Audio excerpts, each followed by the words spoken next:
Hey guys, welcome to Gamer and do studio update today. I haven't done a studio update in a long time. For the most part, we've been updating through our social media outlets like Facebook and YouTube and Blogger and that sort of thing. So we haven't really done a full studio update because we've only had one or two projects at a time. But we've got a lot going on in the studio right now, so I thought I'd do an update video, sort of a summary video, just to give you sort of a taste of all of the little projects together. And then we'll do some close-up videos to show highlights on the individual projects that you may or may not be interested in. So we're just going to do a lap around the workshop real quick, and I'm just going to sort of give you a brief synopsis of every project we've got going on, and feel free to follow up on the ones you like. Also remember that we do still have our camera giveaway going on right now. The camera is going to be given away on the 27th of July. That's only 5 days, I think, from the date this video will post, maybe 4 days. We only have about 7 entrants right now, so if you're interested, please feel free to enter. What we're giving away is we're giving away a small DSLR camera.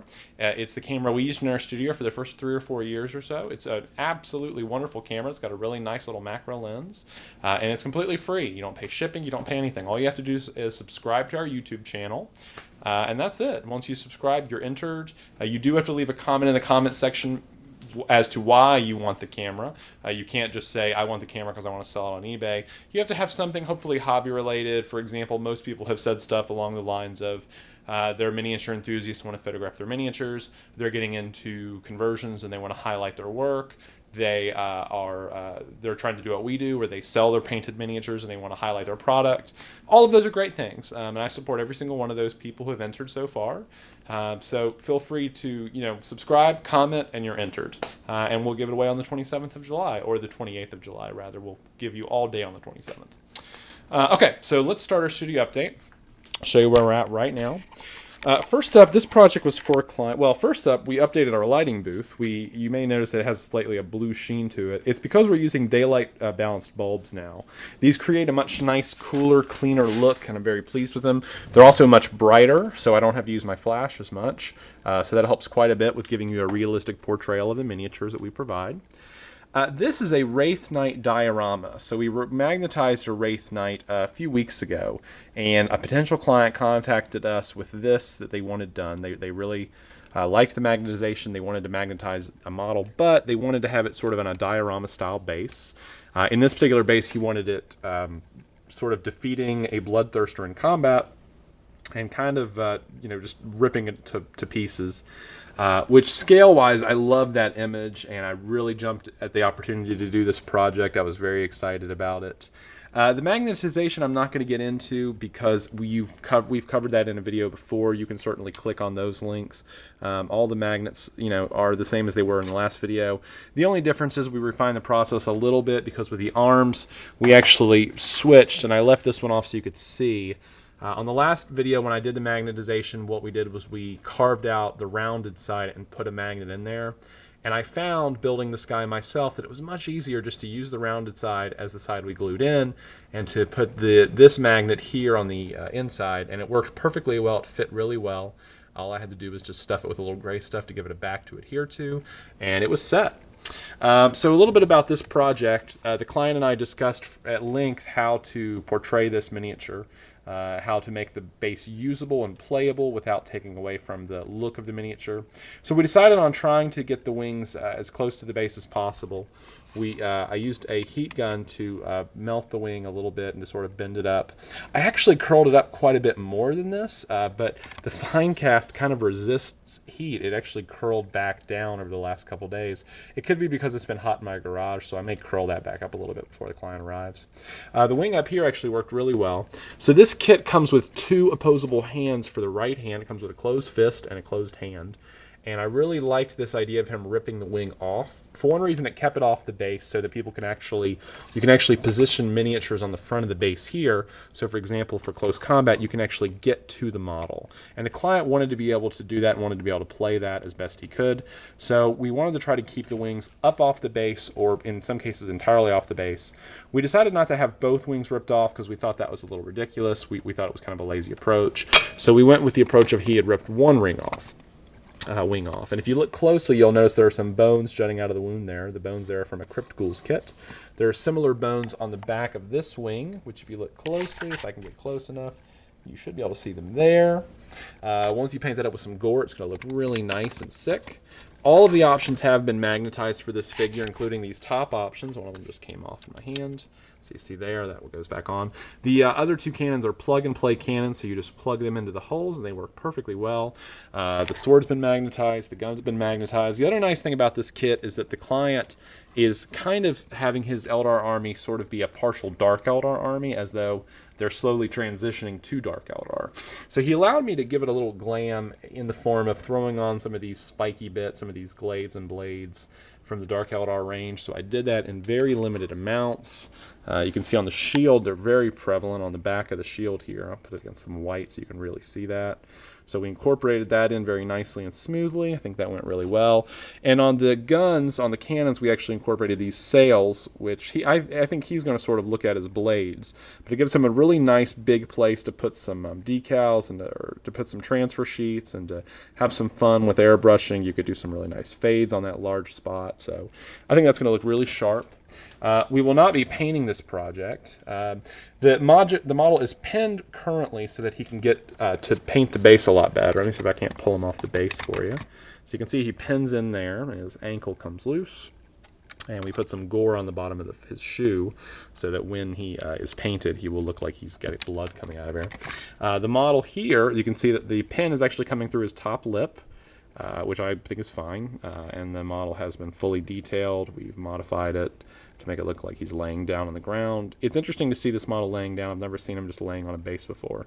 So it's a very expensive base decoration, but it's a beautiful narrative example of what you can do when you're determined. I really liked it a lot. This was a really fun model to do, and I hope to definitely do more like this in the future. Okay, moving right along. Next up, we've got this. A friend of mine brought me this old Reaver Titan. These are from the Armorcast days. And he asked me to chaos it up a bit. This is actually an old Imperial model.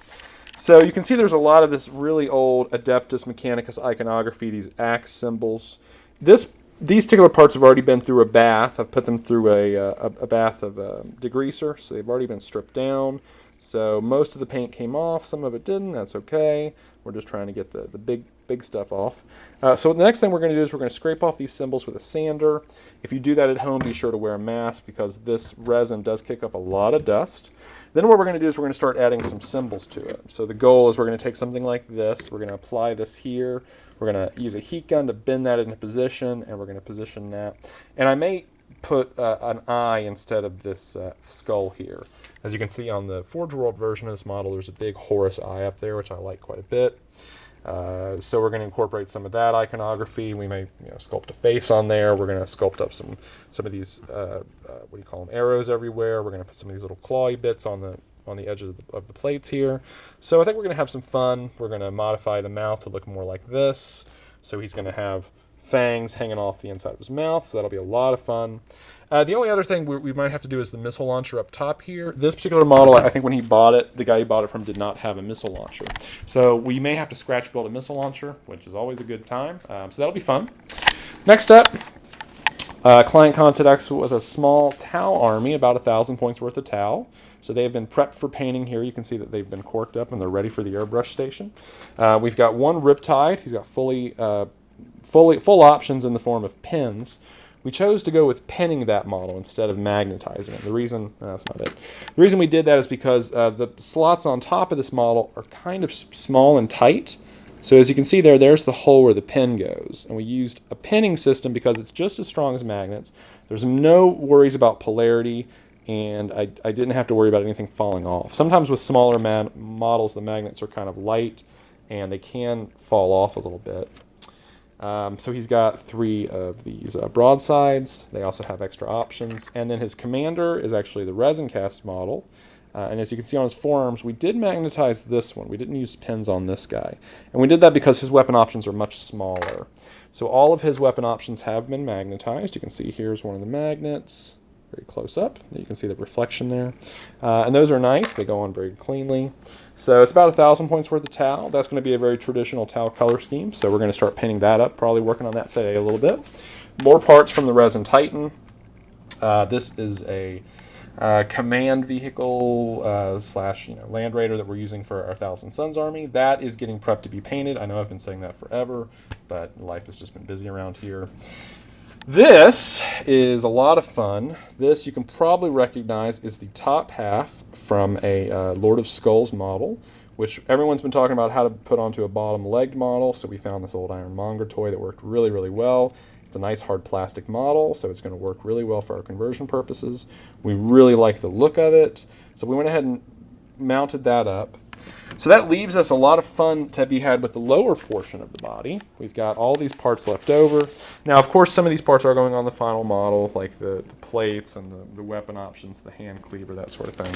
But it leaves stuff like these tankards, which I thought about would make nice terrain, but I've also got the back chassis here. Now, my original thought was to do a Tower of Skulls with it, but unfortunately, as you can see, the chassis is kind of small. It's actually not that big, and I needed to see it up close to get a sense of the scale. It is great, though, for a Doom Blaster. So I think what we're going to use is we're going to do these 4 tanks, and we've already dremelled out one of the holes, and we're going to mount the guns kind of like this, and we're going to treat it as a Doom Blaster. So the rules for that are GW dropped most of their data faxes off the website. You can still find a couple of them out there with private collectors who have saved copies of them. So what we're hoping is we'll be able to scratch enough of those up to actually be able to find the rules for this thing. We'll be able to build it. So we'll have one Doom Blaster up for sale, and we'll also have that model up for sale. If I can zoom in, there he is. So yeah, lots of fun there. Okay. So like I said, we were thinking about originally doing a Tower of Skulls. So we gathered the parts for the tower. We're going to use this on a Baneblade chassis, and we got lots of different parts. Like we bought this this Hell Cannon we're going to use for the front. This is the old pewter version of the Hell Cannon, which we're going to modify up a little bit. We've also got tons of other bits for that, but unfortunately we're not going to be able to rock that until we sell the Doom Blaster / Lord of Skulls combo. So once those are sold, we'll get to take that money, use that to fulfill this project, which I'm looking forward to. We're also interested in doing a Cauldron of Blood. We're just in a corn state of mind right now. I'm really into the corn right now. So because of that, we're looking to do every project we can. Whenever I get this itch, I really want to scratch it. So that's where we are with that. We've been working on a couple different versions of, what do you call them, Helldrake conversions for a little while. This was one of the ones we worked on. This one has been primed, and it's being started to be painted now. It's a floating ruins set with some Tzeentch influences. And what we used was this Towering Tornado from the Fantasy line, and then we sculpted this additional swatch of air sort of coming off of it and pummeling it in sort of a 1-2 punch there. And we've got these stones on the bottom where it's been ripped out of the ground. So that all came out really nice, I think. You know, we still got to do a little touch-up priming. And then for the flaming portion of that, we're going to use an actual Tzeentch Flamer model. He's going to mount to the base. So that'll be a fun little Helldrake. We've also got another one we're working on over here. This one is going to be sort of like, it's from the Corpse Cart kit.